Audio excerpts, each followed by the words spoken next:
Greetings. Hello. Thank you for joining me on Wonder Night. I'm really glad to have you here, and I know that um, this will be a really cool conversation and just great to pick your brain a little bit. You've joined our company and like some of the different projects, programs, and events we've had, and it's always been really cool kind of having you there, supporting us, supporting Ray, and supporting our members as we do different projects. So I'm really glad to have you here, get your opinion on just life itself, and understand your perspective on things a bit more. So, Amazing. first and foremost, welcome to the Wonder Night. Thank you. Very excited to be here. Yes. So I want to introduce you to everyone, of course. First and foremost, my friends, this is Syri Thompson. They are a creative, a writer, and a performer. So please introduce yourself and tell us a bit about what you're doing, why you love to do it. Okay. Hi, I'm Syri, as we have mentioned. I love to write. I love music. Currently working on getting started in modeling and pursuing more acting, and fashion as well. So I'm dipping and dabbling into all things that I love. Okay, that is awesome. Definitely becoming a Renaissance person. Indeed. What kind of got you into so many just creative fields? You know, is there like a top 2 or 3 fields you love kind of dealing with, or 2 creative avenues that you like to explore? I think currently would be film and music. And those, I think, both stem from childhood, because I feel like that's just been an obsession since I was little. Okay. And as I'm getting older, I'm realizing that's what I want to do. So I'm doing it. Excellent. How's the journey into film been, and how does that work for you? Or how's it working out for you, I should say?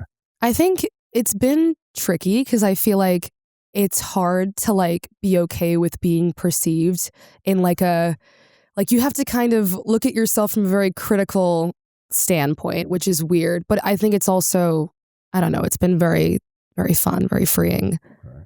I don't want to say, how many different projects have you had the chance to work on with film? And I'll say, how many films have you had the chance to work on so far?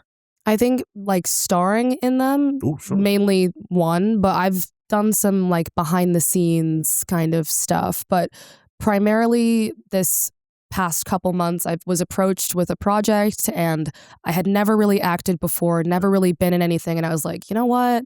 When else am I going to be able to do this? And I said yes. And now it's like, I just want to do it again. Wow. What are some of the skills you'd say are really important to get into acting, or to focus on as you are now learning the process? I feel like interesting question. I feel like surrounding yourself with people that are like doing things that you want to do. I don't know if I answered that right, but I don't know. That's kind of like how I got into it, I guess. Yeah. And like, yeah, I'll say that. Okay. How did you go about getting into those crowds? Was it primarily because of the college that you're in? Yes, definitely. I think, honestly, I saw like an Instagram post or something for this, and it's funny because they're a like fashion magazine, but they have like a creative director who was doing a short film, and they were like, we need people. And I was like, I am people. And I got kind of a rundown of like a concept that I thought was really cool. And I wanted to be a part of it. Interesting. So now I hear that that's with film. And a bit earlier you were saying that, yes, you're into acting, but we were talking about it earlier. You said you also are a bit into writing. Yes. So are you, with your writing, is that into script writing, or are you more so into like story writing, narrative writing? I have done short stories in the past, but I almost exclusively write poetry. And it's something that feels as natural as like breathing, because it's like, if I'm super emotional about something, whether it's like friends or romance or just life, it's like I need to write about it. So it's like creative avenue, and also like this is how I vent. Okay. Tough question, I know, for literally any artist. How many poems do you think you've written? So I feel like I might have told you this in the past. I basically wrote a poem every single day of high school almost. Yeah. So it's like 365, take that, multiply that times 4, give or take the days that I wasn't, writing something. So it's whatever that number is, math people, that is where I'm around. Go add that in the comments later, please. Thank you. I'm not a math guy, so Neither am I. help me out, please. That is amazing. Holy crap. The amount of content that is superb, absolutely commendable. So looking forward to reading some of those later as well. Maybe perchance publishing a book of that as well. Just saying, but looking forward to learning a bit more about just the art of your poetry. Again, like you said, we talked about the poetry a bit earlier, and that's something I definitely want to explore and kind of pick your brain on how you kind of got into poetry as well. Did it come from family or friends, or did it come from you started reading some poetry and you're like, oh, this is a form of art and expression. Let me see what I could do with this. I feel like they taught like a small subsection of English in high school about poetry. But once I learned that it didn't have to be super strict or super, formatted, obviously you have a lot of different styles of poetry. But once I realized you could really just kind of write almost sometimes in like fragments or pieces, and that could be poetry, it felt like something that I could start doing, and then I just fell in love with it. That's fantastic. I'm really glad to hear just frankly more and more people getting into the arts, more and more people getting into poetry. My friend Cress he loves poetry, so I need to get him to read some of your work as well. I know he would fangirl over that heavily, so looking forward to that too. I now want to ask a little bit about the modeling that you're doing. How did you get into modeling also then? I feel like kind of go along with the cinema thing and movie making and working, or I think being a woman who is 5'10", I feel like you either get a lot of, are you playing sports, or it's like, are you modeling? And I cannot dribble or shoot or throw balls, so I don't do that. But my older sister did a little bit of modeling for a time when she was a bit younger. And I think it was always just something that I wanted to try, but I was like, I don't know. And now it's just like I'm saying yes to more things, and it's something that I want to do. Okay. When it comes to modeling, what type of presence do you want to make with your modeling? What does it kind of mean to you to model? I think I want my modeling to be kind of bold and abstract. Like I want it to be like, yes, it's about me, but I also want it to be about like what it is that I am wearing. And I really want like the pieces, I guess, because I also care a lot about fashion, about clothing. I really want that to be kind of the focal point. Okay. So, wow. Okay. So consolidating all of these creative fields, I then have to very, very plainly ask, what is your current muse? What is actually inspiring you? I love this question. So I will say 2 musicians, because I feel like they're like, it's an obsession, it's a hyperfixation, but it's also like, this is my muse. So I'll say one being Tu Hollis, the rapper, I guess you could call him, musician, and then FK Twigs, my icon, my diva. She's everything. Yes. And one of them, Tu Hollis, being because I love the genre of like rap, hyperpop, but I feel like in the past it's been so like focused on a very specific demographic of like white, straight, young teenage boys. And it's like that is who listens to that genre. But his like the way he expresses femininity, the way he expresses gender, the way that like queer people and people of all backgrounds are loving his music and embracing that genre, I think is super inspiring. That's exactly what I was then going to ask, is what topics do they inspire you on? Yeah. And what are the subjects that they kind of go over? How does their conversation inspiration kind of play into how you keep on kind of presenting yourself? I feel like it kind of gives me the confidence to like not only just be myself, but like be weirder. Like he is this 6'5" guy with like long blonde hair, and he looks like straight out of like an anime. And it's like, if he can do this and be accepted and be celebrated, like I can kind of just be whoever it is that I am. That's really cool. I do think it is really interesting that you were able to find representation in that way, because I know there are a lot of people who can be not blinded by, but kind of biased towards what representation looks like for them. And if it doesn't look exactly like them, then they do not think that it's a form of representation. So I do think it's really cool that you are able to still find a bond with this person and with the content that they put out.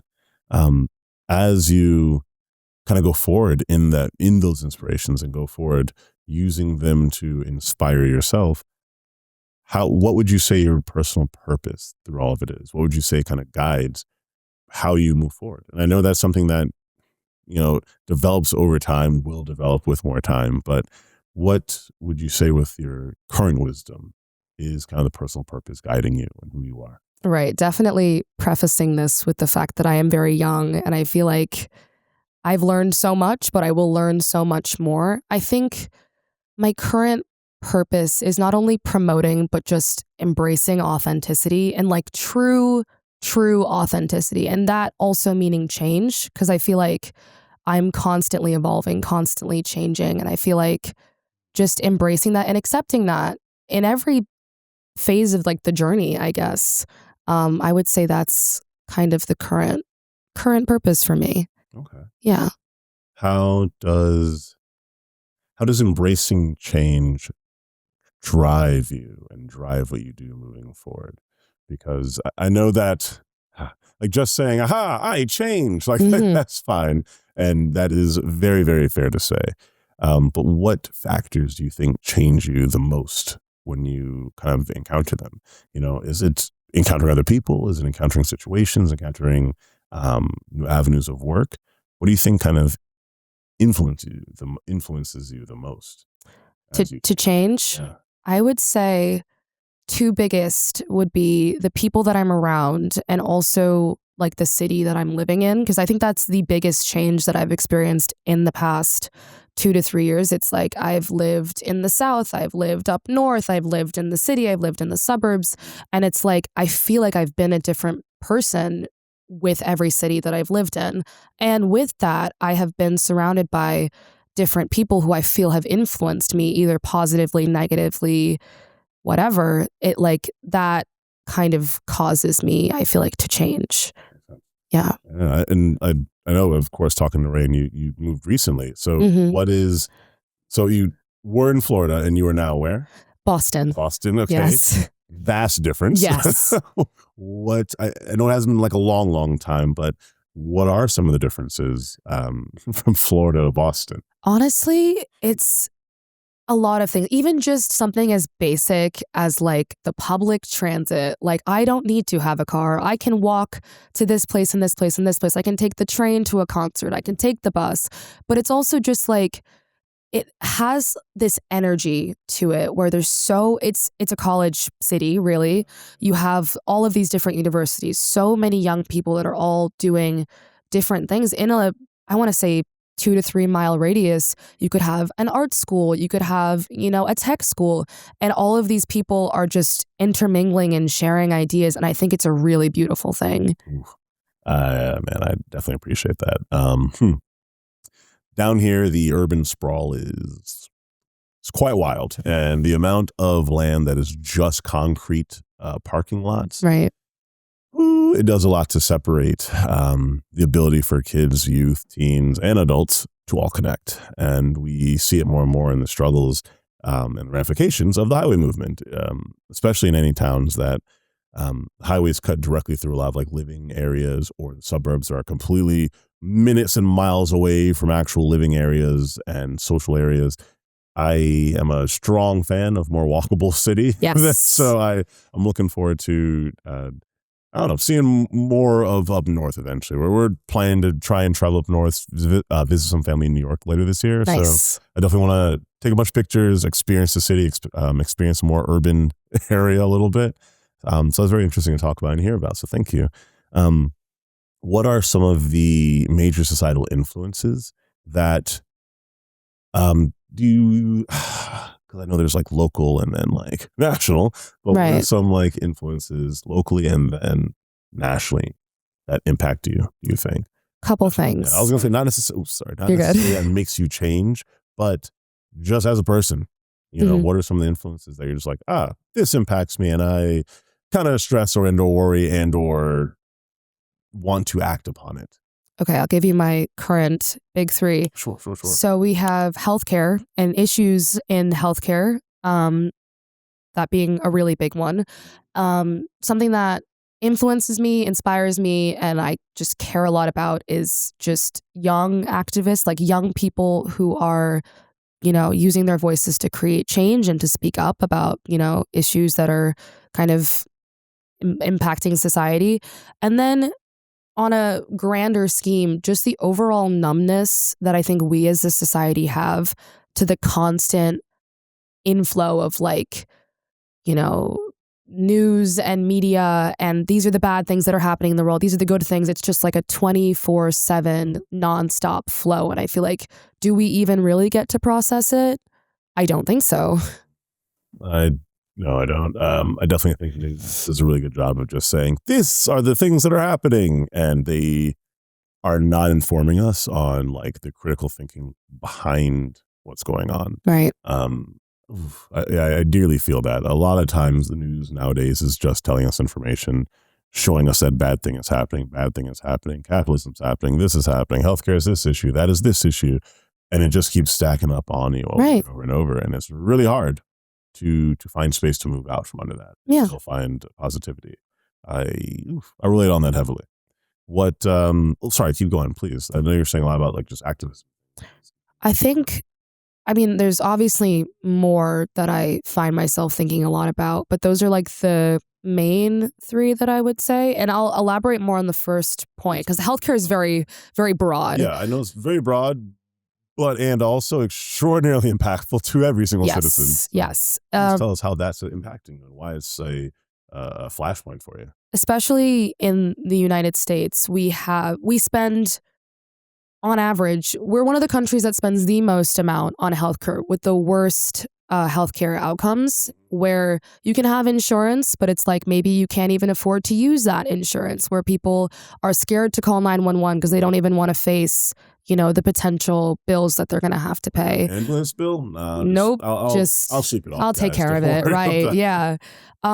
Not to mention, like, people are so afraid of like basic things like socialized medicine or even like socialized anything really, where it's just like, I think that people, should be taken care of to an extent. Like, I think basic human rights like access to care, access to food, water, shelter, like, I don't think it's a crazy thing to say that people deserve that. I will do my absolute darndest to be a person that is interviewing and not choosing side. You're right. But I feel you wholeheartedly on being at least somewhat of an empath who, like, I don't know, maybe wants the people around you to live. I wholeheartedly agree. Right. Healthcare, I feel like it's such a no-brainer of let's help our citizens. Like, let's just do it. Actually, we don't even need to have any further reasoning. We don't need to have proof of why we should. It's our people. Yeah. It's our citizens. Let's help them. So I'm in agreement with you on that.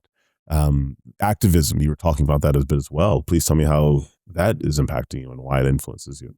I feel like because I spend so much of my time on social media, I get to see like young people who are speaking up about things that, are maybe not talked about in the news or that maybe news channels don't really want to point towards. And even aside from that, just living in the city, you'll see people start to organize and start to say like, hey, let's, get these hateful organizations off of our campus. Let's, protest this. Let's boycott these massive companies that are just fueling and funding, things that we don't want. And it's like, people don't understand how powerful just like the common average person is. Like, where your money goes, what you're, buying into, it matters. And it's like, once you pull that back, it's like you make an impact. Yeah.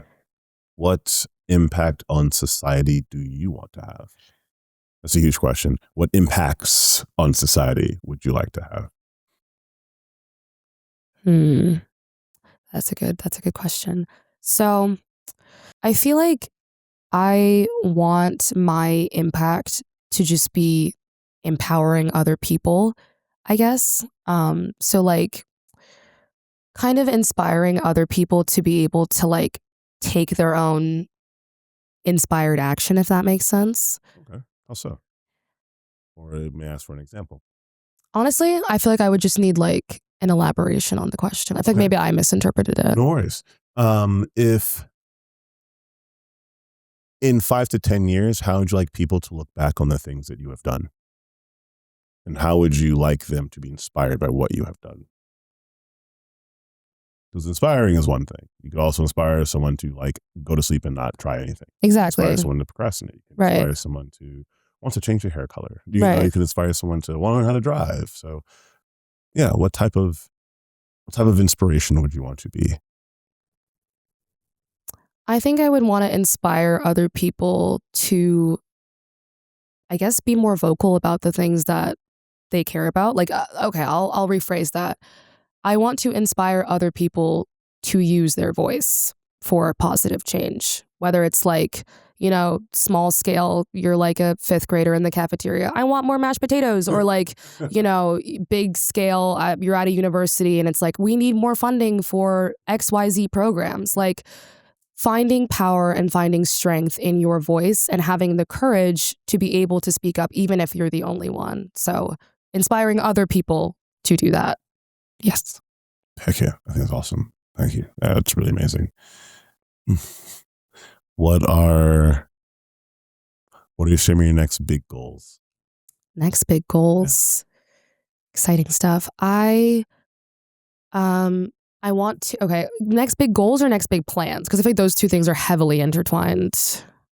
Shoot, I mean, if you're gonna twist my arm, I'll ask both. So, Okay. what are your next big? Yeah, please. Okay. Whichever order you'd like. So goals and plans intertwined, kind of furthering where we kind of started off, getting more into modeling. Okay. Getting more involved in the fashion community in Boston, because I did a little bit of work with like a couple of the vintage stores that are in my like local area, like kind of promoting them, letting people know that, hey, this place exists, doing more of that, because that's another thing I'm super passionate about. Like, let's stray away from fast fashion and let's get local, get thrifting. Less the thrift stores. Yes, more, honestly, just more creative projects, because I feel like that is something I just love spending time doing, honestly. More short films, more, I don't know, music videos could be cool. I don't know. I think those are some of my goals. I'm here for that. I think I think what we're going to see in a lot of the youth of this generation is, as much as we want to complain about like, oh, they don't go outside to play anymore. Sure. But I think a lot of them are getting more access to learning that they actually can get a lot of different skills and that they can become kind of jack of all trades, master of none. Like, I think like the fact that you are also in so many different creative fields, as I'm doing education and our different programs, I'm seeing just how many kids are all figuring out that they can try out a dozen different sports. They can do a dozen different things online. They can do all these different avenues of entertainment, of fun, of inspiration. You're allowed to explore all of them. You're not stuck in just one like class or cast of life. Right. And I think that was one of the most jarring things about college for me. I kind of entered with this mindset of, oh God, I have to get this degree and go do this job. And what if I don't like it? What if I'm not passionate about it? And I'm here and I'm studying health sciences. Like everybody who knows me is like, what? You're studying something science-based? Like, yeah, you can do engineering or health sciences or, you know, political science. And you can also be a creative or be a musician or whatever it is that you're trying to pursue. Yes. That is something I dearly want more people to understand as they encounter and interact with the concept of education. You're not, you didn't happen to do college directly after high school. That doesn't mean you're never able or allowed to learn anything ever again. I wanted to go to this school, I didn't go to that school. Okay, that doesn't mean you can't still learn the things you want to learn at a separate school. Right. I definitely want more people to learn that they are able to do so much. Right. They can learn so much. Honestly, I think my biggest inspiration in that vein was probably my mom, because she went back to school at like 30, and it's like, her class, like, I don't know, it was so inspiring because she already was a registered nurse, and she's like, no, I want to do more. I want to More. be able to do more. And then she pursued another degree, and Yeah. it's like, who knows, she might get her, PhD or something. You just go through and do it. Exactly. You can Yeah. go back and do it. Heck yeah. I love that. Awesome goals to have. So as we then kind of move forward and not wrapping up, but again, consolidating all we've talked about before, I want to go into asking about a profound insight from you. Now, again, I know, you're, as you said earlier, college age, still young, plenty to learn going forward. But that does not mean you're not being inspired by the hundreds, if not thousands of people you've seen, by the hundreds of hours of TV or phones and social media and news that you still witness yourself. What is some of the wisdom and profound knowledge and profound insights that you would like to leave and give to the audience if you had the chance to talk to them? I think my biggest message would be to not live your life for other people, because once you do that, you're truly not living. So I have been in so many spaces and so many groups of people where I lived to please others. I changed myself to get people to like me. And it honestly felt like I was living as a character rather as living as an authentic person. So I would say, in everything that you do, live as yourself, be true to yourself. And the people that, are in it, or, wanting to do that too, are going to come along with you. It'll come along eventually. A bit of a heavier follow-up. Have you, in creating that insight, have you had to deal with a form of prejudice or bigotry, sexism or racism? And has that shaped your desire for that to be the insight that you give to people? I mean, definitely. I think I've existed in so many spaces where making sexist jokes, making homophobic jokes, being a racist was just the norm. And being that person to be like, hey, you can't say that, or you shouldn't say that. That was like, you're the odd one out and you're weird. And honestly, I would also say that sometimes it's better to be alone than to be, loved by a group of bigots. Oof. Facts on that. Not gonna lie. A bar. Oh my God. I fully support that. I definitely don't. I want people who are feeling or going through that maybe have isolation to. I mean, this is what you said. Like, I would rather deal with myself, my own issues, my own whatever, than be with a bunch of people who frankly have a malicious intent for me. Right. Or have a malicious desire for anyone who looks like me. Right. Wholeheartedly. It's really hard to build camaraderie, trust, any form of brotherhood, or any form of self-trust when you're in a situation like that. In giving that insight to people, in telling them to be themselves and create their own personalities, create their own persona, what is a trait that you might recommend building for a person who wants to really worry about being themselves, representing themselves? I don't know a better way to put this. But I would say at least what's helped me in that case is like having a bit of like a thicker skin in a way. Like being able, like, I feel like when you live, you're not just going with what every bigoted person is saying and whatnot. Like there will be backlash, I fear. There will be somebody who's, going against you. And I feel like being able to, take that, kind of brush it off, not internalizing it, not, making that change the way you act or behave and whatnot. I think, sometimes you do have to have a thicker skin. Okay. Yeah. Definitely just a perseverance through it all. Yeah. Okay. Man, I really am really, really appreciative of just the conversation we get to have and got to have. And I also, we'll probably have a talk next time if you come back into town, but definitely want to visit more of the concepts of what you do in theater, in screenwriting, screenplay. I want to ask more about your poetry. And frankly, I want to ask you to maybe read a poem for the squad sometimes. I would love it. That'd be awesome. But yeah, please, thank you for joining me here on Wonder Night. I am wildly humble for having you here. Syri, thank you. Thank you so much. It's been great. Excellent, excellent. I look forward to having another talk with you sometime soon. Thank you so much. Thank you. My good people, thank you for joining us here on Wonder Night.